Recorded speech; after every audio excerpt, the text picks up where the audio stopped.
नमस्कार, मैं आशुतोष जोशी और आप देख रहे हैं न्यूज़ 18। 8वें वेतन आयोग की सबसे बड़ी एक्सरसाइज शुरू हो चुकी है। तमाम कर्मचारी और पेंशनर संगठनों ने ऑनलाइन मेमोरेंडम में जो मांगे की थी, जो भी सुझाव दिए हैं, उन पर आयोग मंथन कर रहा है। इसी के साथ अलग अलग शहरों में बैठकों में संगठनों ने जो सुझाव और मांगे सामने रखी, उन पर भी विचार किया जा रहा है। हालिया बैठक पिछले दिनों उत्तर प्रदेश की राजधानी लखनऊ में हुई। इसमें कर्मचारी संगठनों ने सैलरी, पेंशन, फिटमेंट फैक्टर समेत कई विषयों पर अपनी बातें रखी। 8वें वेतन आयोग की टीम ने 2 दिन तक सुबह से शाम तक अधिकारियों, कर्मचारियों के संगठनों के प्रतिनिधियों के साथ बातचीत कर उनके सुझाव लिए।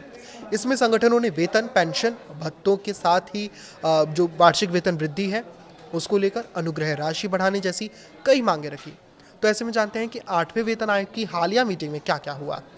Fitment factor, minimum salary, pension और भत्ता। All India federation of diploma engineers ने नेशनल प्रेसिडेंट एनडी द्विवेदी की अगुवाई वाले प्रतिनिधिमंडल ने फिटमेंट फैक्टर 3.93 रखे जाने की मांग की है। संगठन ने इसी के साथ जूनियर इंजीनियर्स की मिनिमम सैलरी 1,39,000 रुपये करने की भी मांग की है। एनुअल इंक्रीमेंट यानी वार्षिक वेतन वृद्धि को 3 से बढ़ाकर 6% किए जाने की भी मांग की है। संगठन ने अतिरिक्त योग्यता के लिए 10% भत्ता दिए जाने की मांग की है। वहीं ये भी सुझाव दिया है कि केंद्रीय कर्मचारियों के जो बच्चे हैं उनके लिए उच्च शिक्षा के लिए 10,000 रुपये महीने दिए जाएं। 8वें वेतन आयोग से HRA यानी मकान किराया भत्ता शहरों की कैटेगरी यानी X, Y और Z के अनुसार 45%, 40% और 35% रखे जाने का सुझाव दिया गया है। इसके अलावा इंजीनियर्स के इस फेडरेशन ने वर्तमान पे लेवल 6, 7 और 8 को एक साथ मर्ज किए जाने का सुझाव भी दिया है। इसी तरह लेवल 9 और 10 को भी एक साथ मर्ज किए जाने का सुझाव दिया है। पुरानी पेंशन बहाल किए जाने का मुद्दे पर भी जो चर्चा है वो हुई।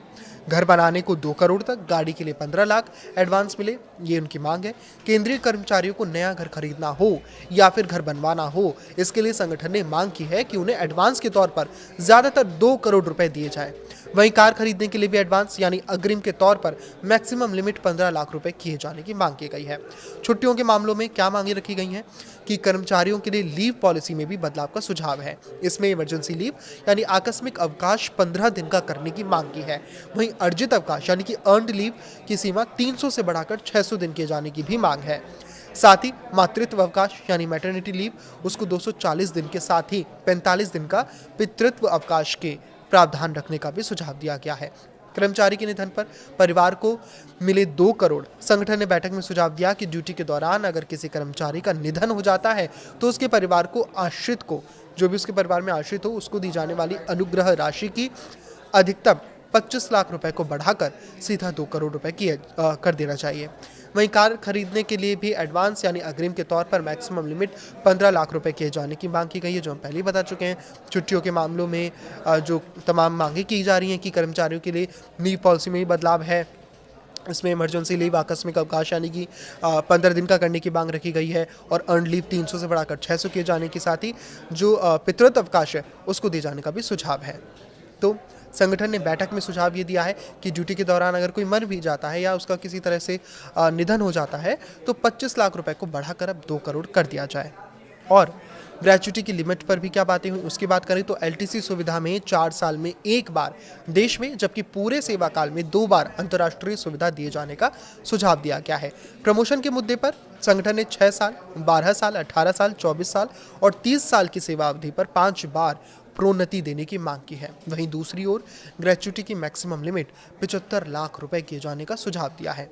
इन संगठनों ने भी सामने रखे प्रस्ताव अखिल भारतीय वेतन और वरिष्ठ लेखा अधिकारी संगठन ने 4थे, 5वें, 6ठे और 7वें वेतन आयोग की ओर से विभिन्न लेखा संगठनों के लिए समान वेतनमान और सेवा शर्तों की संस्तुति किए जाने के बावजूद केंद्रीय सिविल लेखा सेवा अधिकारियों के वेतनमान की विसंगतियों को दूर करने की मांग रखी है। साथ ही पदानुक्रम की विसंगतियां भी दूर करने का सुझाव दिया है। इस संगठन की ओर से प्रेसिडेंट गीतांजलि और महासचिव कौशल मिश्रा ने आयोग के सामने अपने सुझावों और जितनी भी मांग है उन सबको रखा।